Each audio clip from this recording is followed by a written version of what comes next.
D'un train qui traverse une autoroute à 7 voies à une ligne de métro qui passe en plein milieu d'un bâtiment du chemin de fer, voici les pires erreurs d'ingénierie qui existent.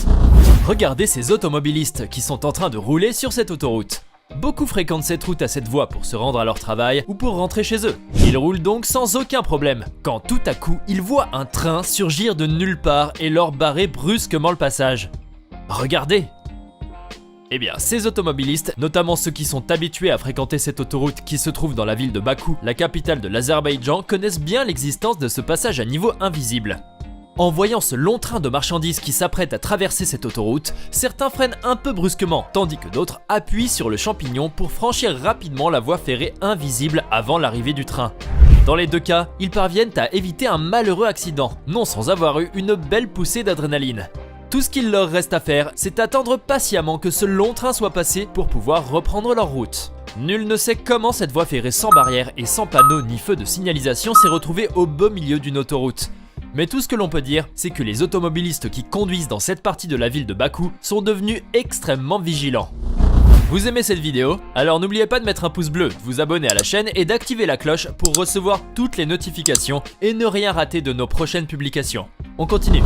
Les Vénitiens peuvent se vanter d'avoir de beaux ponts dans leur ville, comme le pont Rialto, le pont des Scalzi ou encore le pont de la Constitution, quatrième pont conçu au-dessus du Grand Canal de Venise. D'ailleurs, les habitants de la ville ainsi que les touristes qui n'ont pas encore eu l'occasion d'utiliser ce dernier pont ont souvent envie de l'essayer. Et ce n'est pas pour rien. En effet, ce pont, conçu par l'architecte espagnol Santiago Calatrava, a de quoi attirer avec son esthétisme, sa structure en verre et en acier qui lui confère un aspect moderne et son projet de nacelle destiné à aider les personnes handicapées ou se déplaçant avec difficulté. Et pourtant, lorsque ces personnes se retrouvent sur ce pont long de 94 mètres, ils peuvent éprouver de grandes difficultés à le traverser. En effet, le pont de la Constitution comporte des marches difficiles à fouler en raison de leur faible hauteur et leur profondeur qui varient selon les différents endroits du pont. De plus, ce pont bouge de manière anormale et nécessite donc chaque année une fortune considérable pour sa maintenance. Ceux qui utilisent ce pont essayent alors de faire très attention pour garder leur équilibre et pour ne pas tomber. Cela ne les empêche pas toutefois de profiter de l'endroit où ils se trouvent pour contempler la ville. Car il faut bien le dire, le pont de la Constitution offre une vue panoramique sur la cité des Doges. Mais paf, les plus malchanceux peuvent faire une belle chute en manquant une marche ou en posant le pied là où il ne faut pas. Beaucoup d'entre eux finissent tout de même par rejoindre la terre ferme, sains et saufs, mais en se promettant parfois de ne plus jamais reposer les pieds sur ce pont.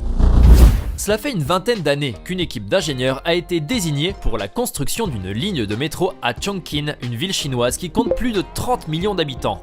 Ces ingénieurs souhaitaient concevoir une partie de la ligne au niveau d'une certaine zone. Cependant, ils se sont retrouvés face à un problème de taille. Un immeuble résidentiel devait également être construit sur la même zone. N'ayant pas d'autre choix, et après avoir obtenu le feu vert des autorités pour construire en même temps la ligne et l'immeuble résidentiel, les ingénieurs se sont alors affairés à la tâche et ont conçu cette ligne de métro qui traverse aujourd'hui le bâtiment. Regardez! Les ingénieurs ont trouvé une solution, certes. En revanche, cela a dû certainement leur attirer beaucoup d'ennuis et de critiques aussi, car ce projet était tout simplement impensable. De plus, il risquait de causer une véritable pollution sonore pour les habitants de cet immeuble. Mais ça c'était au début, car les ingénieurs sont aujourd'hui félicités pour cette prouesse technique incroyable, dotée en plus d'un système d'insonorisation pour assurer le confort des résidents. Ah, ces ingénieurs doivent ressentir aujourd'hui beaucoup de fierté grâce à ce défi sans précédent qu'ils ont réussi à relever et à cet ouvrage qui attire tous les jours un très grand nombre de touristes. À Fukuoka, la plus grande ville de l'île japonaise de Kyushu, les autorités ont fait appel à une équipe d'ouvriers afin de remédier à un effondrement qui avait eu lieu sur une grande artère dans le quartier des affaires de la ville. Le problème, c'est que l'effondrement de cette partie de la rue, qui était dû à des travaux de construction souterrains à proximité, avait causé un trou géant de 30 mètres de diamètre et 15 mètres de profondeur. De plus, il avait endommagé les tuyaux des égouts. Pour les autorités, il n'y avait pas une seule minute à perdre. Qu'ont-elles fait alors ? Eh bien, elles ont fait travailler une équipe d'ouvriers jour et nuit pour combler ce trou et réparer toute la tuyauterie. Résultat, le gouffre géant a disparu après une semaine, et ce n'était plus qu'un mauvais souvenir. Vite fait, bien fait. Il n'empêche que les autorités ont dû faire face au scepticisme de certains. Eh bien cela a suscité beaucoup d'étonnement, car comment peut-on réparer un trou aussi béant que celui-là en à peine une semaine ? Ceux qui se sont posé des questions et méfiés de la rapidité de ces travaux avaient finalement raison, car cette rue a de nouveau connu un léger affaissement et a donc été fermée temporairement. Mais les autorités ont trouvé cela tout naturel, affirmant qu'il fallait s'y attendre en raison de la nature du sol utilisé pour réparer le gouffre. Malgré tout, ils ne se sont pas empêchés de ressentir un peu de fierté tout de même, grâce à cette réparation éclair. Il y a plusieurs décennies de cela, les pouvoirs publics italiens avaient fait appel à l'ingénieur civil romain Riccardo Morandi pour la construction d'un viaduc dans la ville de Gênes. À cette époque-là, ils souhaitaient doter la ville natale de Christophe Colomb d'un pont autoroutier afin de pouvoir résoudre le problème de trafic. De plus, ce nouveau viaduc génois en béton armé devait être une réplique du pont qui se trouvait dans la baie de Maracaibo au Venezuela, lequel avait été construit par Riccardo Morandi lui-même. Sauf que quelques temps après la construction du pont génois et son inauguration en 1967, les pouvoirs publics italiens se sont retrouvés face à un énorme problème. En effet, le pont présentait plusieurs défaillances structurelles, car il aurait été conçu sur la base de diverses erreurs de calcul. Les pouvoirs publics n'avaient donc pas d'autre choix que de financer les nombreux travaux de réparation de ce pont fragile afin de corriger les erreurs de construction. Mais surtout pour éviter qu'un drame ne se produise, comme cela était arrivé pour le pont vénézuélien en 1964. Rappelons-le, ce dernier s'était partiellement effondré 2 ans après son ouverture. Pendant de nombreuses années donc, les pouvoirs publics italiens sont parvenus à remédier aux différents problèmes du pont, malgré le coût énorme que nécessitait chaque année son entretien et les mises en garde répétées d'un professeur d'ingénierie de l'université de Gênes. Malheureusement, ce qui devait arriver arriva. Le pont Morandi a fini par s'effondrer le 14 août 2018, faisant 43 morts. Face à ce drame qui les a laissés impuissants, les pouvoirs publics italiens ont réitéré les promesses et commandé un nouvel ouvrage pour remplacer ce qui restait du tristement célèbre viaduc de Morandi. Cette catastrophe les aurait néanmoins poussés à revoir à la hausse les budgets de construction des gros ouvrages et à être plus exigeants en ce qui concerne le choix des matériaux utilisés. À Bellechasse, une municipalité située dans la province du Québec au Canada, de nombreux automobilistes étaient heureux d'emprunter cette route qui venait d'être rénovée. Enfin, ils allaient à nouveau pouvoir utiliser ce chemin pour rentrer chez eux ou se rendre là où ils voulaient. Mais arrivés à un certain niveau, ils ont été surpris de constater qu'un poteau électrique était toujours là, planté au milieu de cette route. Que faisait-il là? Eh bien, il se trouve que la société responsable de la distribution de l'électricité au Québec n'avait pas pris la peine de déplacer son poteau, qu'elle a daigné recouvrir tout de même d'une signalisation lumineuse.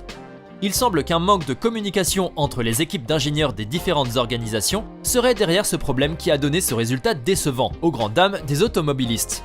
Ces derniers devaient donc redoubler de prudence en s'approchant de ce poteau qui entravait dangereusement la circulation et ralentir leur vitesse afin d'éviter tout accident.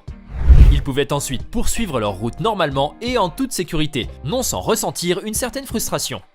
Bon, certains d'entre eux ont fini par s'y habituer un peu avec le temps, tandis que d'autres ont fini par être à bout de patience. On les comprend. Les responsables de la Millennium Tower, un gratte-ciel à San Francisco de 58 étages et 197 mètres de haut, ont passé environ 4 années sur sa construction. Ils voulaient en faire un vrai bijou architectural. Malheureusement, ils se sont retrouvés plutôt avec une construction défectueuse. En effet, grâce aux observations des satellites, il s'est avéré que cette tour, achevée en 2009, s'enfonce chaque année de quelques centimètres. Non seulement elle se tasse d'année en année dans le sol, mais elle vacille aussi. Vous imaginez ça? Ce gratte-ciel résidentiel qui était censé abriter de riches propriétaires et locataires parmi les célébrités et les cadres de la Silicon Valley ne cesse de pencher, ce qui lui a valu d'être surnommé la Tour de Pise. Devant l'ampleur des dégâts, les responsables du gratte-ciel n'ont cessé de se défendre. Ils sont même parvenus à faire endosser la responsabilité à une gare se trouvant à quelques mètres de la Millennium Tower, et dont les travaux de construction seraient responsables des défauts de l'immeuble. Mais ceci leur a valu une contre-attaque des responsables de la gare, qui ont vivement démenti cela. Ces derniers se sont appuyés sur des arguments forts pour prouver qu'il s'agissait plutôt de défauts de construction et que le building a été construit sur des fondations pas assez solides. Face à ces lourdes accusations et aux plaintes de nombreux propriétaires, dont certains ont été obligés de vendre leur appartement, les responsables de la Millennium Tower se sont retrouvés au cœur d'une bataille judiciaire. Toutefois, ils n'ont pas perdu espoir, car en réalité, il existerait encore un moyen de consolider les fondations de cette tour qui a coûté une somme faramineuse, mais qui nécessiterait beaucoup plus que cela pour sa rénovation. Par ailleurs, une étude publiée en 2016 a assuré que la Millennium Tower ne risquait pas de s'effondrer, et ce, même en cas de séisme. Voilà ce qui pourrait rassurer un peu les responsables de cette maudite tour. Quoique le mal est fait, et ces responsables ont perdu la confiance de leurs clients pour de bon.